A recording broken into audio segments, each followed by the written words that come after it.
اتنی عقل جانور کو بھی ہوتی ہے۔ قرآن میں آدم کے 2 بیٹوں کا ایک واقعہ بیان ہوا ہے۔ ایک بھائی نے غصے میں آ کر دوسرے بھائی کو قتل کر دیا۔ یہ کسی انسان کے قتل کا پہلا واقعہ تھا۔ قاتل کو سمجھ میں نہ آیا کہ اپنے بھائی کی لاش کو کیا کرے۔ اس وقت اللہ نے ایک کوہ بھیجا۔ اس نے مرے ہوئے کوے کو اس کے سامنے دفن کیا۔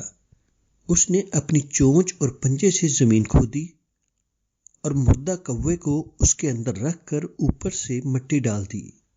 یہ دیکھ کر قاتل بولا، افسوس ہے مجھ پر، میں اس کوے جیسا بھی نہ ہو سکا کہ اپنے بھائی کی لاش کو زمین میں چھپانے کی تدبیر کرتا۔ یہ نسل انسانی کے ابتدائی زمانے کا واقعہ ہے۔ اس وقت سے اب تک برابر خدا یہ کر رہا ہے کہ وہ حیوانات میں سے کسی حیوان کو بھیج کر ہم کو ہماری زندگی کے بارے میں سبق دیتا ہے، مگر انسان مشکل ہی سے ایسا کرتا ہے کہ وہ اس قسم کے واقعات سے اپنے لیے سبق لے۔ یہاں ایک پرندے کا واقعہ نقل کیا جاتا ہے جس میں ہمارے آج کے لیے بہت بڑا سبق ہے۔ ابابیل نے چھت کی لکڑی میں گھونسلہ بنایا۔ گھونسلہ مٹی کا تھا۔ نر اور مادہ دونوں تھوڑی تھوڑی گیلی مٹی اپنی چونچ میں لاتی اور اس سے گھونسلے کی تعمیر کرتی۔ لگاتار محنت کے بعد چند دن میں گھونسلہ تیار ہو گیا۔ اب ابابیل نے اس کے اندر انڈے دے دیے۔ ایک روز ابابیل کا جوڑا گھونسلے میں بیٹھا ہوا تھا۔ 4 انڈے اور 2 ابابیل کا بوجھ گھونسلے کے لیے ناقابل برداشت ثابت ہوا اور وہ لکڑی سے چھوٹ کر نیچے گر پڑا۔ انڈے ٹوٹ کر برباد ہو گئے۔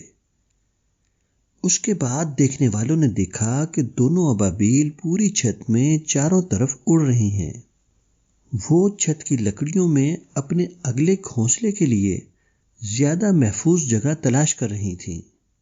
بالآخر انہوں نے اپنے لیے ایک ایسی جگہ پا لی جو غیر ہموار ہونے کی وجہ سے گھونسلے کو زیادہ سنبھال سکتی تھی۔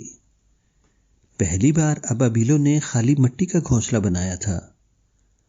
اب دوسری بار انہوں نے جو مٹی لانی شروع کی اس میں گھاس ملی ہوئی تھی۔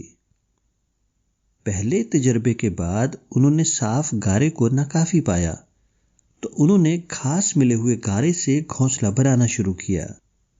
گویا پہلے اگر خالی مٹی تھی تو اب آہن بستہ مٹی گھونسلے کے لیے منتخب کی گئی۔ نتیجہ ظاہر ہے، دوسرا گھونسلہ زیادہ مضبوط اور جمع ہوا تھا۔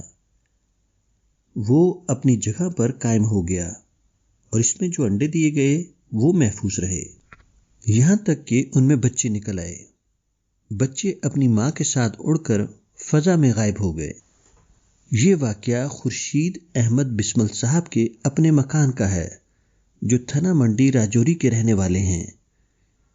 انہوں نے 19 ستمبر 1979 کو اپنا مذکورہ کمرہ دکھایا اور مجھ سے یہ واقعہ بیان کیا۔ جانور کی کوشش اگر پہلی بار ناکام ہو جائے تو دوسری کوشش سے پہلے وہ یہ معلوم کرتا ہے کہ اس کے عمل میں کون سی کمی تھی جس نے اس کے منصوبے کو ناکام بنا دیا، اور پھر زیادہ کامل منصوبے کے تحت دوسری تعمیر کرتا ہے۔